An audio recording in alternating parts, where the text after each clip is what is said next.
Hey horror fans, once again, it's the Horror Miser Monty G here to do another movie review, and today we're going to review the movie The Bay. Yes! Now, before we begin my review, I'm going to let you know I have one of my early subscribers, Eric Heiden, has some nice horror stories that he newly writes or he gets them from other contemporaries in his field. This latest one is called the Hypothesis, I think that's how you pronounce it. Hey, Eric, if I'm pronouncing this wrong, please let me know. I'm going to leave a link in the description below. That's his latest story. He's a very good writer. He does some great, excellent short story horror pictures and horror stories. I'll get it right. And give him a good read. So, Eric, I'm going to leave that link in the description for you below. I believe it's pronounced the hypotenuse or the pythonus. All right, I'll get that right, Eric, but there it is. Now, The Bay is a 2012 American found footage horror film. It was directed by Barry Levinson. That name sounds familiar. You should know that he is a very famous director.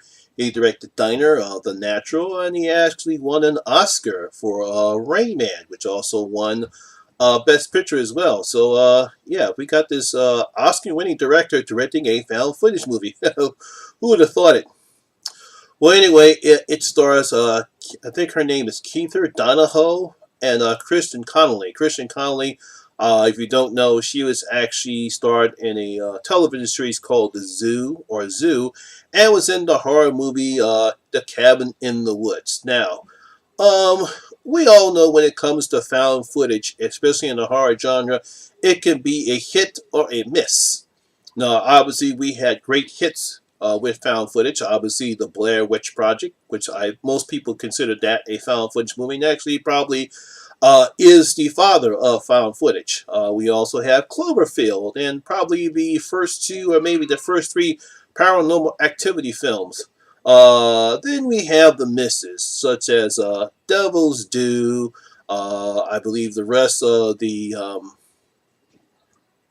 Paranormal Activity films, they were all terrible, especially the last one, The Ghost Dimension. I heard that was terrible. I haven't seen the others. But, the rest of them, the Mark ones, they're all terrible found footage films.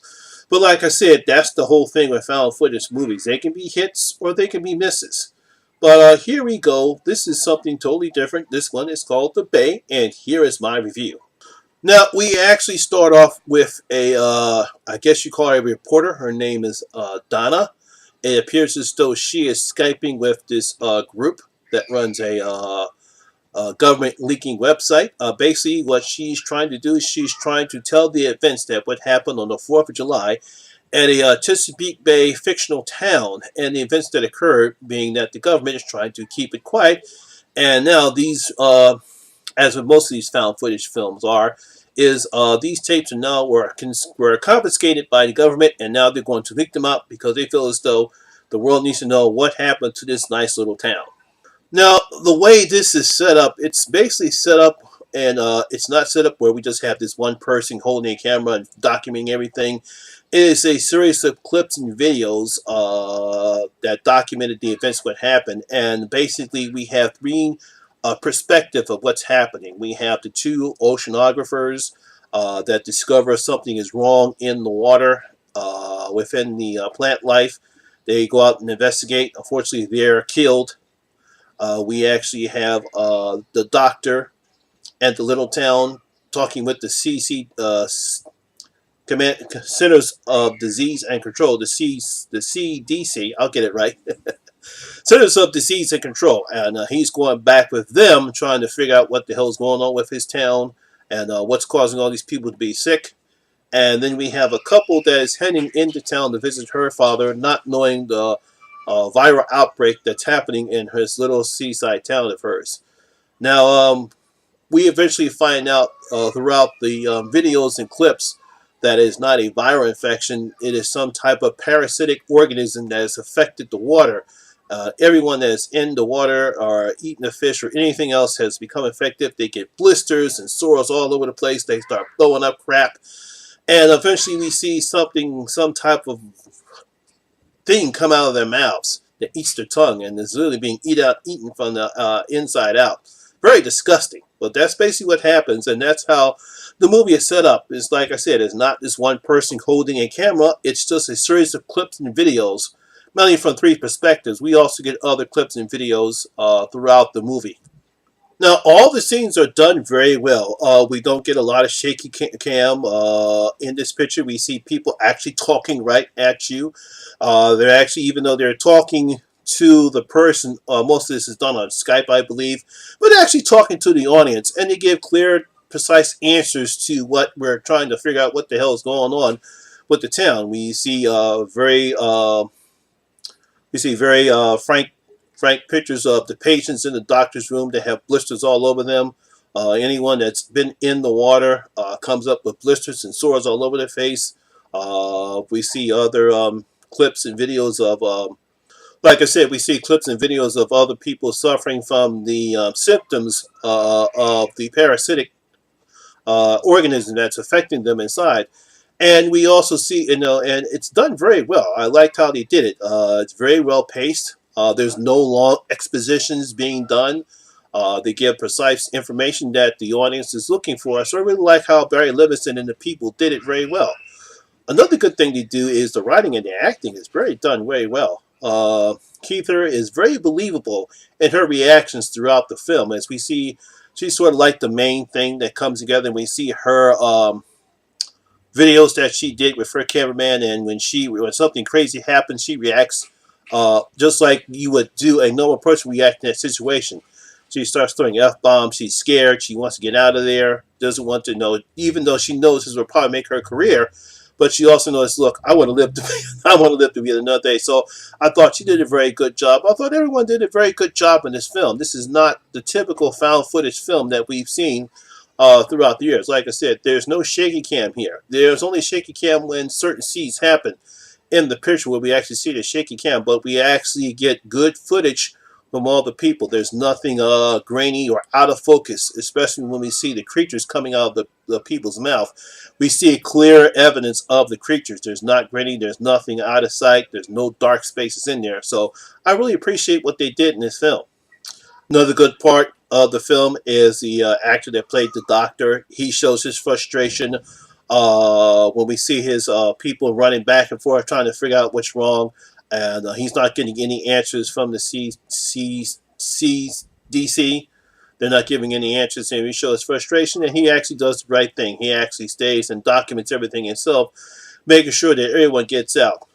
Even the couple that eventually make it to town, they have their nice little back and forth. That's Kristen Connolly's character. She plays Stephanie. And she does the right thing and say, look, let's get the fuck out of here. And they go to town, and they see all these dead people laying around, and they say, hey, let's get the fuck out of here. I don't want to be anywhere. But they're out of gas, so that's good writing, and that's good explanation as the reason why they don't get back on the boat, because they can't go anywhere because they're out of gas. So I really like that explanation a lot. And I also like the practical effects that they show what this parasite is doing to these people. They don't pull no punches in them. And I thought this film did a very good job. Like I said, very little or no CGI, great practical effects, great special effects, and I really enjoyed the film.